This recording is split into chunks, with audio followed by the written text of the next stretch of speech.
Bismillah, Assalamualaikum warahmatullahi wabarakatuh. Perkenalkan, nama saya Agung Sinar Surya dengan NIM 6114244. Saya mahasiswa Fakultas Pertanian jurusan Agroteknologi Universitas Negeri Gorontalo. Pada video kali ini saya akan membahas salah satu proses paling penting dalam kehidupan tumbuhan, yaitu reaksi cahaya pada fotosintesis. Ya, melalui gambar yang ada pada video menunjukkan bagaimana tumbuhan mengubah energi cahaya menjadi energi kimia berupa ATP dan NADPH. Nah, langsung saja bahas langkah demi langkahnya. Oke, bagian pertama, lokasi terjadinya reaksi cahaya. Reaksi cahaya terjadi di membran tilakoid dalam kloroplas. Ada dua ruangan penting bagian dalam disebut lumen dan bagian luar disebut stroma. Nah, semua proses yang terlihat di diagram ini berlangsung di permukaan membran tersebut. Oke, selanjutnya fotosistem 2, tempat cahaya pertama ditangkap. Nah, kita mulai dari fotosistem 2 atau sebutannya PS2, PSII yang ada pada gambar.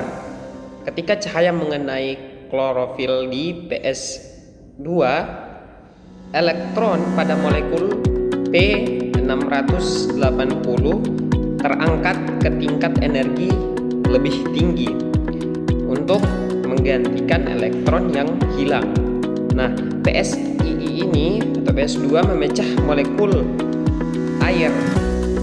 Proses ini disebut dengan fotolisis air yang menghasilkan dua hal penting, yaitu oksigen sebagai produk sampingan dan ion H+ yang akan dipompa ke lumen.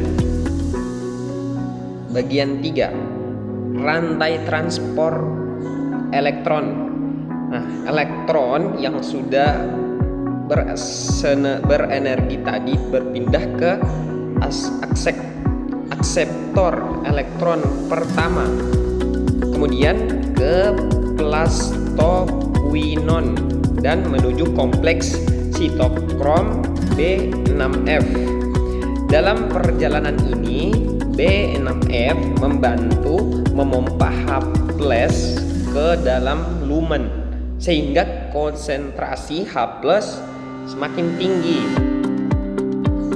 Nah, bagian 4, ada juga fotosistem 1 atau cahaya kedua.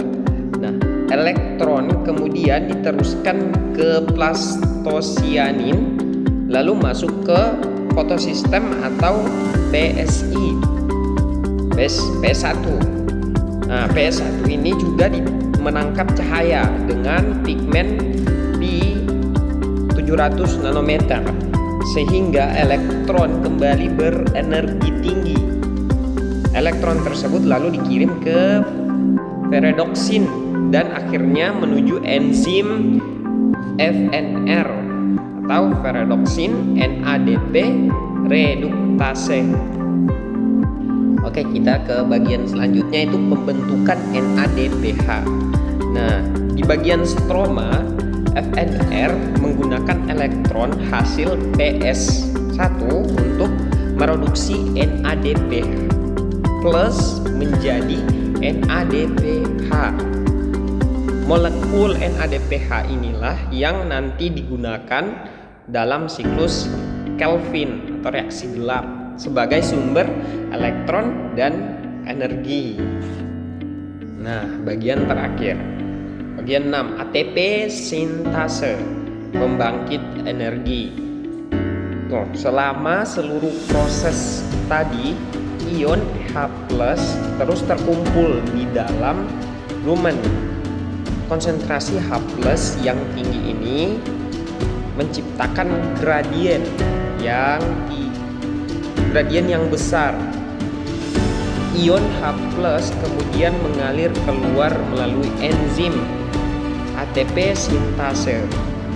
Saat H+ mengalir, ATP sintase memutar mekanismenya dan membentuk ATP dari ADP dan fosfat anorganik. Ini seperti turbin air pembangkit listrik versi molekuler. Jadi, melalui rangkaian proses ini, mulai dari penangkapan cahaya di PS2 atau PSII memindahkan elektron melalui rantai transport, menyerap cahaya lagi di PSI atau PS1 hingga menghasilkan ATP dan NADPH. Tumbuhan berhasil mengubah energi matahari menjadi energi kimia yang penting. Dua produk utama reaksi cahaya yaitu ATP dan NADPH akan digunakan dalam siklus Kelvin untuk menghasilkan glukosa. Terima kasih sudah menonton. Semoga penjelasan ini membantu kalian memahami proses reaksi cahaya dengan lebih mudah. Kurang lebihnya saya mohon maaf. Wassalamualaikum warahmatullahi wabarakatuh.